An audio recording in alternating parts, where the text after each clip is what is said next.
পৃথিবীর যা পরিস্থিতি চলছে বর্তমানে, এই পরিস্থিতি বলে দিচ্ছে পৃথিবী আর বেশি দিন নাই, ধ্বংসের কবলে চলে এসেছে। আল্লাহ রসুল সাল্লাল্লাহু আলাইহি সাল্লাম যে আলামতগুলো বলেছেন সব চলে আসছে। তৃতীয় বিশ্বযুদ্ধ শুরু হবে, খুব কাছিয়ে গেছে আলহামদুলিল্লাহ, এবং এখানে মুমিনরা শহীদ হবে। আর চারিদিকে অপরাধ থই থই করছে, বেঈমান, লুচ্চা, মাতাল, চোর, লম্পট, এদের হাতে এখন পৃথিবীর শাসন চলে গেছে। বিধায় পৃথিবী আর বেশি দিন নাই। কিয়ামত অতি সন্নিকটে, একদম কাছে। খুব বেশি লম্বা টাইমের কথা বলা যাবে না। তো আমি সেই কিয়ামতকে সামনে রেখে কয়েকটি কথা আপনাদের সামনে বলবো বলে নিয়ত করেছি। বিশ্ব নবীকে এসে প্রশ্ন করত। কেমন প্রশ্ন?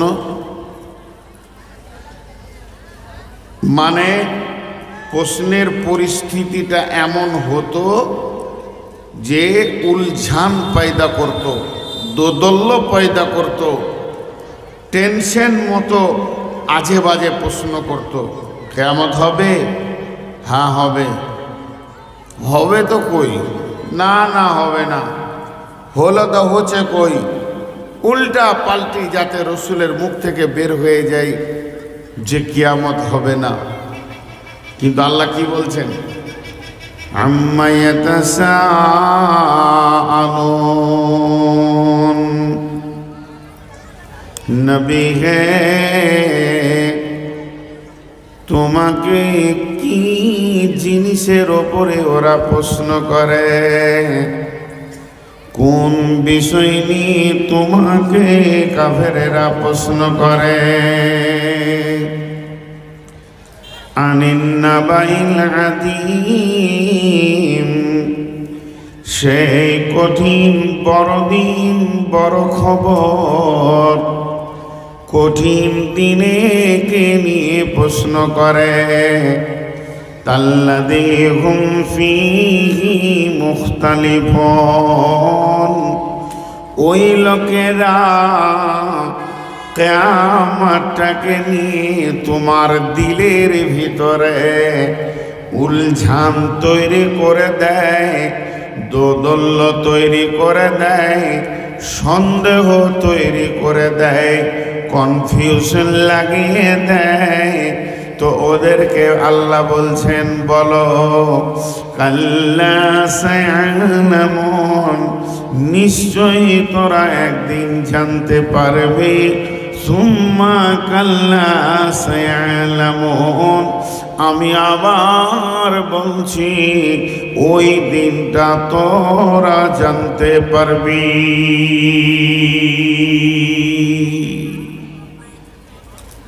দেখেন, ডিটেকটিভ, ধ্যান দিয়ে শুনেন, একটা শিক্ষার নাম হচ্ছে ডিটেকটিভ।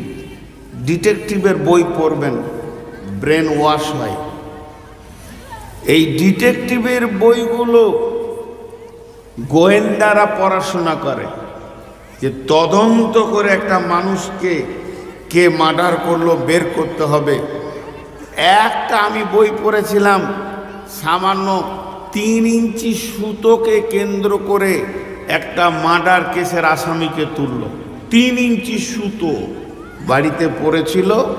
তো ডিটেকটিভ এমন শক্ত পড়া যে ওই সুতোটা আসলো কেন, এই কালারের আসলো কেন, এইভাবে করতে করতে আসামি উদ্ধার হলো।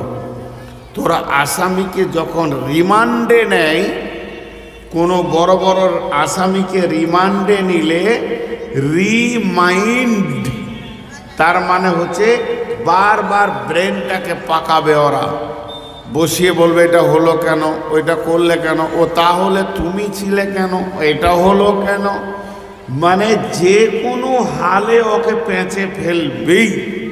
এটা হচ্ছে ডিটেকটিভের পড়া। তো এই শয়তান ইবলিস ও সাহাবীদের ভিতরে গিয়ে রসুলের কাছে গিয়ে ওই রকম উল্টা পাল্টি করে ব্রেনকে নষ্ট করতে চাইতো। আল্লাহ ওটাই বলেছেন, আল্লাযী হুম ফীহি মুখতালিফুন, ওই লোকেরা তোমাদেরকে সন্দেহ ইখতিলাফে ফেলে দিছে, কেননা যে কিয়ামত হবে না, আবার হতে পারে।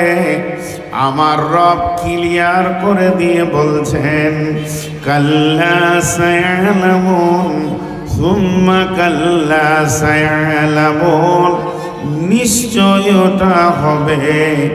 আবার আমি বলছি ওই জিনিসটা নিশ্চয়ই হবে, হবে না এ কথা তোমরা বলিও না, হবে হবে হবে। দিয়ে ধীরে ধীরে একটা কথা শুনেন, 11টা কথা আল্লাহ বলছেন।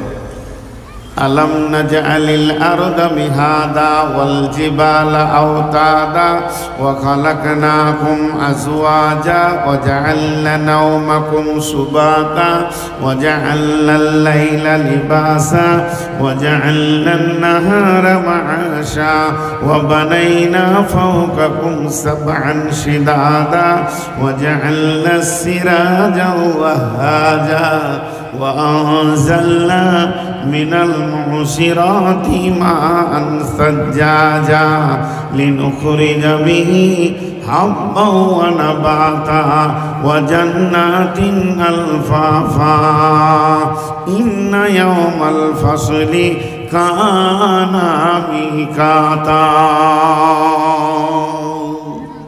এখানে একটা কথা বলছি খুব দামি, ধ্যানের সঙ্গে শুনবেন। এটা যদি না শুনেন তো বাকিগুলো আপনি বুঝতে পারবেন না। একটা বিরাট হল ঘর, এই উদাহরণটার ভিতরে 11টা আয়াত ঢুকে যাবে। তাহলে উদাহরণটা যদি মন দিয়ে না শুনেন তাহলে 11খানা আয়াত ফেলিয়ার হয়ে যাবে।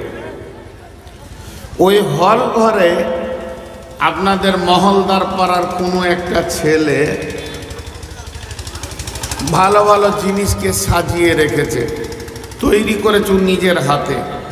মাটি দিয়ে একটা লোটা তৈরি করেছে, মাটি দিয়ে ফুল তৈরি করেছে, মাটি দিয়ে গাড়ি তৈরি করেছে, সব মালগুলো মাটির। আমরা সবাই ঢুকেছি, ঢুকে লাইন দিয়ে দেখছি এটা কে বানালো, বলছে আমি। এটা কে বানালো, আমি। এটা কে বানালো, আমি। আমি আমি আমি আমি করে 11টা দেখে নিলাম, দেখা হয়ে গেল। তো টেবিলে দেখছি এতটি কাদা আছে, এটা কি হবে? বলছে একটা মাটি দিয়ে ট্রাক বানাবো। এখনো বানানো হয়নি, মাল এনেছে, দিয়ে বলছে বানাবো। তখন আমরা ওকে বলছি পারবে? ও তখন বলছে মাথা টাথা ঠিক আছে তো, এতগুলো বানিয়েছি আর এইটা পারবো না? পারবো। আল্লাহ ওটাই বলছেন, আমার যত বানানো ছিল সব আমি বানিয়ে দিয়েছি। চোখটাকে ঘোড়া, পৃথিবীটা আমার আবিষ্কারের হল ঘর। দেখ, সূর্য বানিয়েছি, চন্দ্র বানিয়েছি, আসমান বানিয়েছি, জমিন বানিয়েছি, রাতকে আমি বানিয়েছি, দিনকে আমি বানিয়েছি, জমিনের ভিতরে পানি দিয়ে ফসলগুলোকে আমি বানাই। তাহলে আমি কত বড় কারিগর! আমি জোড়া জোড়া বানিয়েছি, স্বামী স্ত্রী বানিয়েছি, তোদেরকে ঘুম দিয়েছি শান্তির জন্য, সূর্যকে দিয়ে দিন দিয়েছি, লোডশেডিং হয় না। অতএব এতগুলো আমি বানিয়েছি গোলাম রে, আমার একটা জিনিস বানাতে বাকি আছে। তবে ওই জিনিসটা বানানোর জন্য যা যা লাগবে সব মজুদ হয়ে গেছে। একটা নাটও বাকি নাই, একটা তার কাটাও বাকি নাই, যা লাগবে সব এনে হাজির করেছি। যেদিন বানাবো সেদিন বানাবো। তার মানে এত কিছু আমি বানালাম, আমার বানাতে যেটা বাকি আছে সেটারই নাম হলো কিয়ামত। কিয়ামত বানাতে গেলে যা যা লাগবে ওই মালগুলো রেডি করে ফেলেছি। খালি তোরা এবার রেডি হ হিসাব দেওয়ার জন্যে। আমি আল্লাহ যেদিন কিয়ামতকে বানাবো সেদিন তোদেরকে রেডি হতে হবে হিসাব দেওয়ার জন্যে। শুধু আমি লেট করছি তোদের মুখ পানে তাকিয়ে, যাতে করে তোরা এখনো তওবা করে নিবি এবং কিয়ামতের মালগুলিকে রেডি করবি। এখানে আল্লাহ 11টা কথা বলার পর বললেন ইন্না ইয়াউমাল ফাসলি কানা মিকাতা, নিশ্চয়ই সেই কিয়ামতের দিনটা আমার কাছে মওজুদ হয়ে আছে, ডেট হয়ে আছে, রেডি হয়ে আছে, খালি তোরা জানিস না, কেউ জানে না। আল্লাহ নবী বলেছেন কিয়ামত শুরু হবে শুক্রবার এবং কিয়ামত শুরু হবে মুহররম মাসে এবং 10 তারিখে। শুধু এতদূর রসুল বলেছেন, বাকি কোন সালে হবে এটা বলেননি। মুহররম মাসে হবে, 10 তারিখে হবে, শুক্রবারে হবে। ভেজাল চুপ এর দাঁড়াবার জন্য এসছে না, তোমাদেরকে স্পেশাল করে বসতে বলতে মোবাইল ছুড়ে দেবো একদম। পাগলা করার লেগে মাথার কাছে এসে দাঁড়িয়ে আছে, ভাবছি যেন সেলুনে চুল কেটতে এসছে।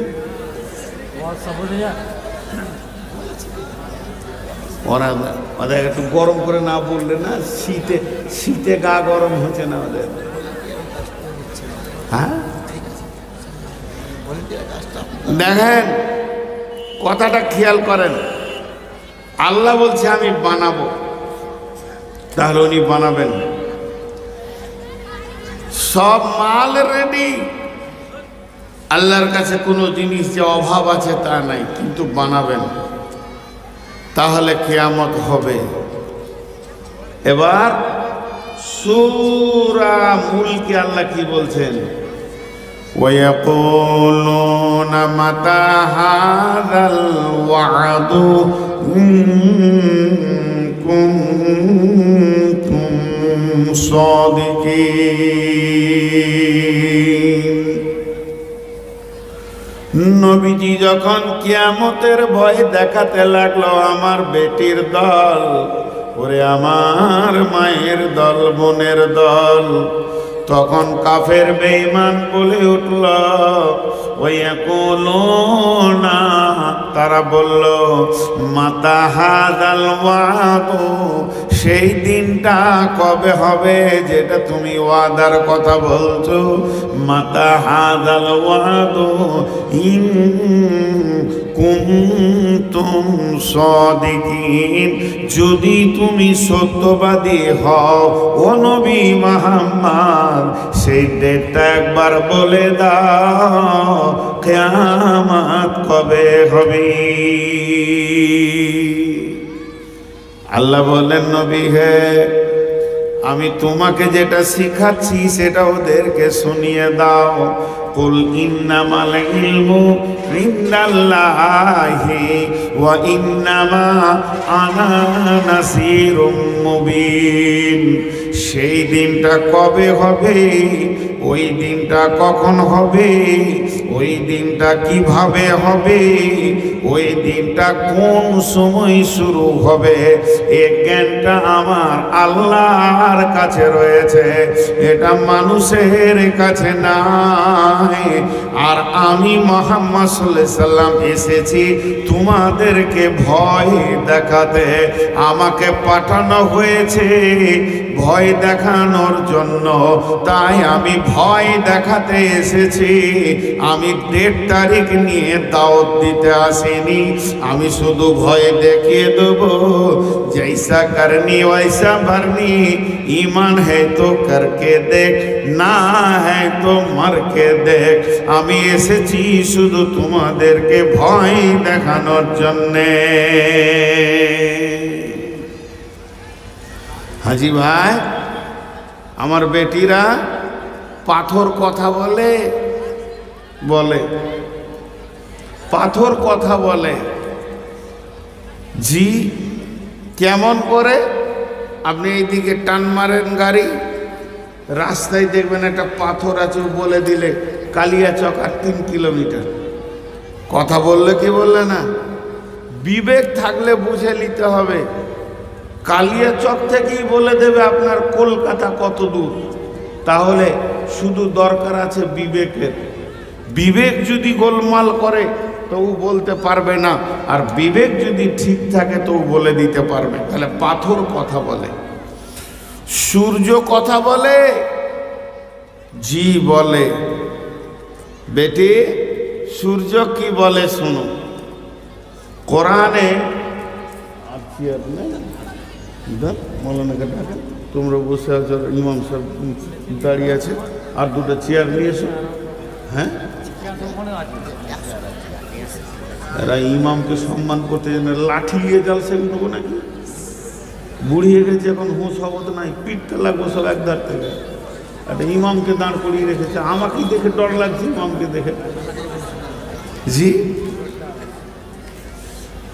তো গোটা কোরআনে 114টি সূরা আছে। কটা সূরা আছে বললাম? 114।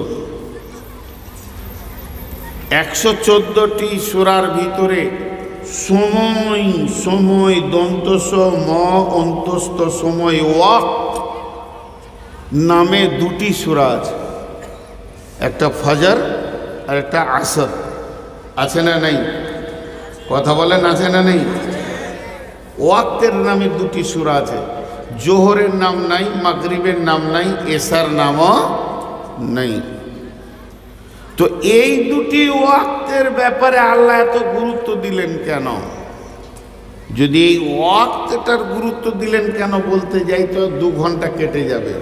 খালি আমি এইটুকুন জড়ির বটির মতো একটু জায়গা নিব। সেটা কি? সূর্য কথা বলে। একটা হলো রাতের শেষে নামাজে ফজর, একটা হলো দিনের শেষে নামাজ আসর। একটা হলো রাতের শেষে নামাজ ফজর, একটা হলো দিনের শেষে নামাজ আসর। তাহলে সূর্য কথা বলে। প্রতিদিন যখন সূর্য পূর্ব দিকে ওঠে, বিশ্ববাসীকে বলে, ওরে পৃথিবীর মানুষ, তোদের কপাল ভালো, তোরা সৌভাগ্যবান, আবার একটা দিন তোমরা পেয়ে গেলে।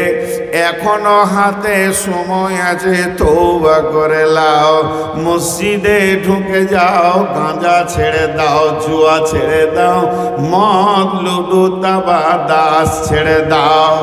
মেয়েদেরকে বলে পর্দায় ঢুকে যাগে বেটি আমার, এখনো তোরা একটা দিন পেয়ে গেলি। সূর্যটা চলতে চলতে যখন পশ্চিম দিকে ডুবে যায়, তখন পৃথিবীকে বলে, রে পৃথিবীর হতভাগার দল, তোদের একটা দিন কবরের দিকে আগিয়ে গেল। কবর তোর যত দূরের রাস্তা, একদিনের রাস্তা তুই শেষ করে দিলি, অতিক্রম করে দিলি, এখনো তওবা করলি না। সামনে রাত পেয়ে গেছিস, গভীর রাতে উঠে একবার কান, জেনে নে তুই একদিন কবরের দিকে আগিয়ে চলে গেলি, তুই একদিন কিয়ামতের দিকে আগিয়ে চলে গেলি। আমরা এখানে কয়েকটা যুবক নিয়ত করেছি হেঁটে শিলিগুড়ি যাব, নিয়ত করেছি একদিনে যাব না 5 দিনে যাব। কোন কোন জায়গায় গিয়ে থাকবো? আপনার বন্ধু শিলিগুড়ি থেকে যদি ফোন করে কত দূর এলি, তখন বলবো 3 দিনের রাস্তা শেষ করে দিয়েছি, আর 2 দিনের রাস্তা বাকি আছে। তেমনি সূর্য ডুবার সময় বলে, তোর যত দিন আছে কবরে যেতে, তার থেকে 1 দিনের রাস্তা আজকে তুই শেষ করে দিলি, এখনো নিশ্চিন্তে বসে থাকিস না। 2023 সাল চলে গেল, কথা কয় না।